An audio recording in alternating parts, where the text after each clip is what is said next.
Do you get it that whatever you're focused upon, you are adding momentum to?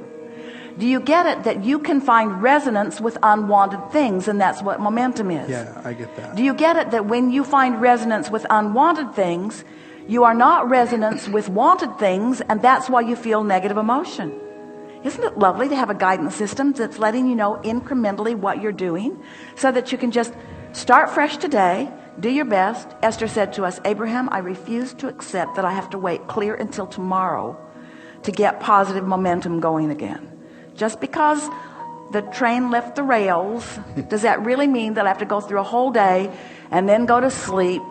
We said you could meditate. Meditate is helpful because when you meditate, you quiet your mind. That stops momentum.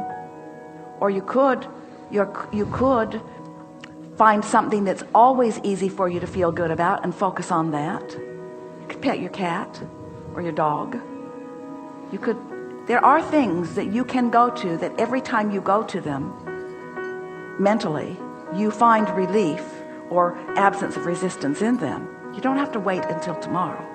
We're just suggesting that if you do it every morning, and then as you do it, then you become more aware of when you're doing it and when you're not doing it, when you do it on purpose. And you know what the best thing about doing something on purpose is?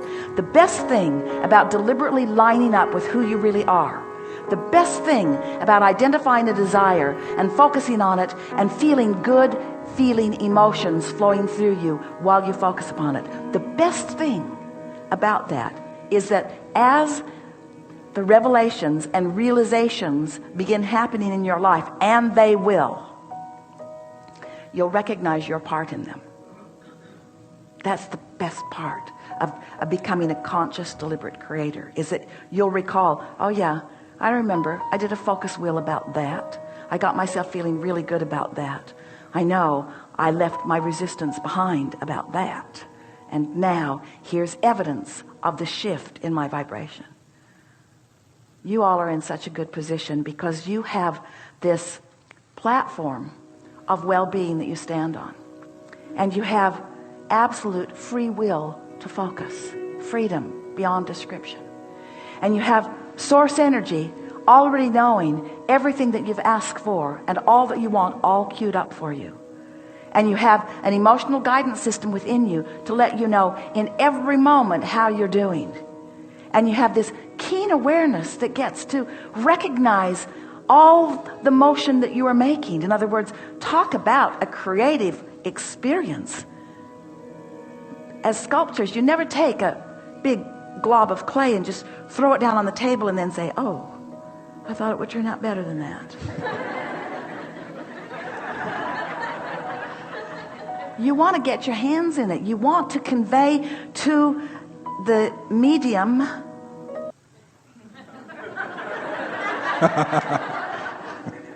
your idea of how you would like it to look. And so this is an exercise of positive creativity. You're not here being challenged or tested. You're here with every resource imaginable. And when we say that, we could not mean it more. Every resource imaginable there for you to focus toward what matters to you. So when you focus and you just feel sort of good, and you acknowledge, I just feel sort of good, and then you stay focused on it a little longer until you really feel your juices begin to flow, and then you're really feeling your juices begin to flow until you actually are finding yourself feeling excited about the idea of it. And then manifestations start happening to help you to realize it even further. You begin to feel exactly as you are, like the most blessed being in all of the universe, with all of these resources flowing to you and through you. But you've got to adjust to the stream of the resources. If you summon more than you're up to speed with, it's a little jerky. If you summon more than you allow, you have a really rough ride. If you don't summon as much as you're up to speed with, you feel lethargy and boredom. In other words, you're the one that gets to decide how it is, and you get to decide it not just every morning, you get to decide it all day, every day. You get to decide it in every encounter that you have with every person. You get to decide it in every thought that wafts into your consciousness. You get to decide. We're watching Esther now, and she's discovering a thought will begin to just waft into her consciousness, and she will contemplate the thought and acknowledge, is this a thought that I want to increase momentum on or decrease momentum on? And just like that, she's able to change the subject in her own mind. This is a new understanding. This is law of attraction at its most advanced understanding, you see. That's helpful, because that was going to be the next tidbit, is when I'm interacting with people that are on lower flying discs and they throw a dart at me because they don't agree with where my stance is, and there's that divided energy. Here's the thing about that. You get what he just said, don't you? So the other day, Esther had a thought. She really pushes my buttons, Esther thought. And then Esther had this very clear thought of standing there with a great big old button out there. Push it. Go ahead, push it. Just push it. I dare you. Push it. Push it. Sure enough. So first of all, you get what he's talking about, the lower flying disc. We've been talking about get on your high flying disc. Then there's the Henri disc and so on. It's like the seven dwarves. So when you accept that everything that comes into your experience is because there is somewhat of an active vibration about it within you, or it wouldn't come. Now, at first this is a little hard for you to accept, but once you accept it, then you feel kinder toward the button pushers, because you realize you put the button out there for them to push. And the good news about that is, until you had this encounter, maybe in this moment on this day, you didn't realize that button was so active. And so, but now people have started pushing it. Don't you find that? Don't you have sort of days that seem to follow a theme? Aren't there just days that follow a theme? You didn't realize you had that theme button out there, but so many people just walked in and said, oh, boom, oh, boom, oh, boom. Until you're saying, is everybody going to do that? And we say, until you remove that button and replace it with something that you would rather that they pushed, you see. So, Esther had, you ready for this? Leading edge creators. At her on the leading edge. Understanding law of attraction, you are. Can you feel the advancement in the understanding of law of attraction in this conversation? So Esther has been doing a process. In fact, she's putting together some booklets to make available for you in case you want to follow her morning ritual. She's been doing it for a while and loving the experience of it. So the process, at one point, she comes to this place where she takes 12 people that she's likely to interact with today and calls them her dominant co-creative partners. And it's a range of different people. Some that she works with, some that she's family with, some that she's friends with, some that she's likely to run into in a professional way in some way today because there's a meeting. So she just lists the top 12 for today, and then she began just sitting to make a list of positive aspects. And what she began to notice, she was writing things because her reason for wanting to write these positive aspects is because she's wanting to tune herself to the best of them. Makes sense, doesn't it? So she's finding herself writing things like steady, hard worker, efficient, effective. She did this for a week, and then for another week, different people. And then she had a thought one morning. It sort of just wafted in from her vortex, and she realized she wants to put fun. She wants to put understands their worthiness. She wants to put experiences unconditional love.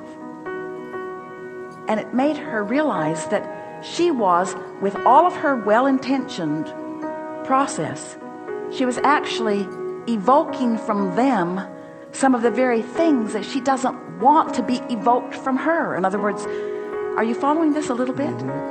Yes, it's virtuous to be hardworking and diligent and all of that. But aren't we talking about something different here? Aren't we talking about allowing the well-being that is you?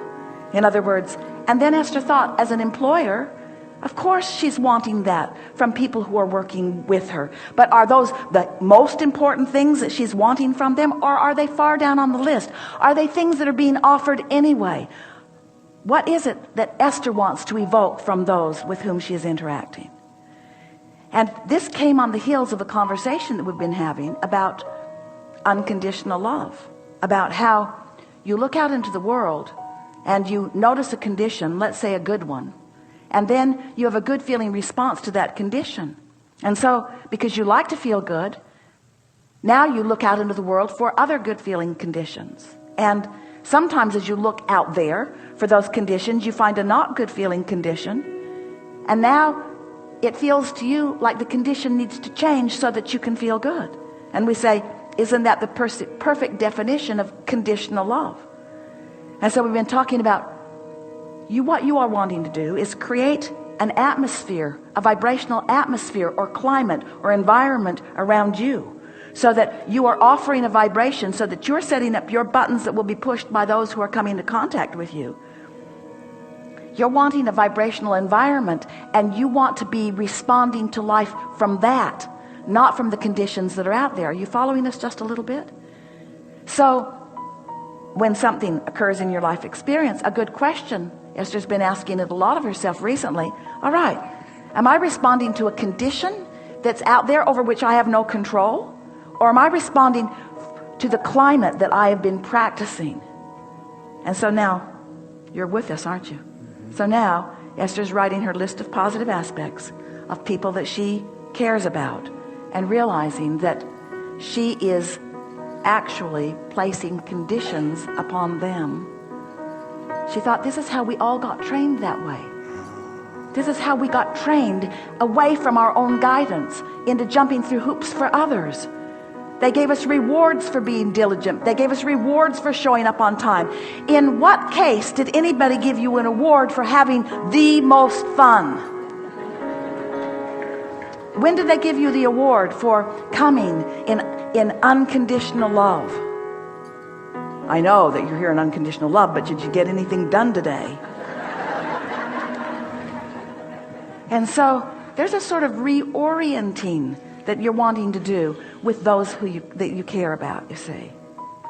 We know that this was way out here on the leading edge, but it is so core to every relationship that you have, because when people are yanking your chain or pushing your buttons, or they seem to be on a lower flying disc and you're responding to them, and you say, oh boy, my life would be so much better without you, or if you were different in this way or in this way or in this way. And we say, this is what's going on in your world. You're saying, you all need to be different than you are in order for us to feel good. And so we will put these restraints or these controls upon you, when what everyone has to understand is that you equal your own point of attraction, and there are not going to be enough laws or enough jails or enough bombs or enough influence, enough controlling of conditions for you to live the happy life that you want to live. It's an inside job, you see. So you get up in the morning, you reach for the thought, and you practice it until you've really got it, and before you know it, you're moving through your world, and all good things are coming to you, and others are looking at you, and they're saying things to you like, I don't know why, but I feel my very best when I'm around you.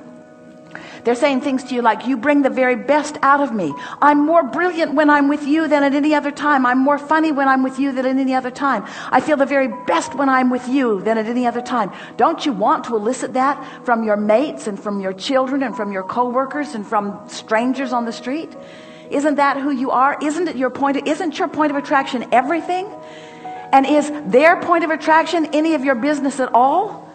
And is the way they behave, is it up to them to change their behavior so that you can feel good about their behavior? Or is it up to you to change the way you look in general, so that you're sifting and sorting and seeing that which is a vibrational match to what's active within you?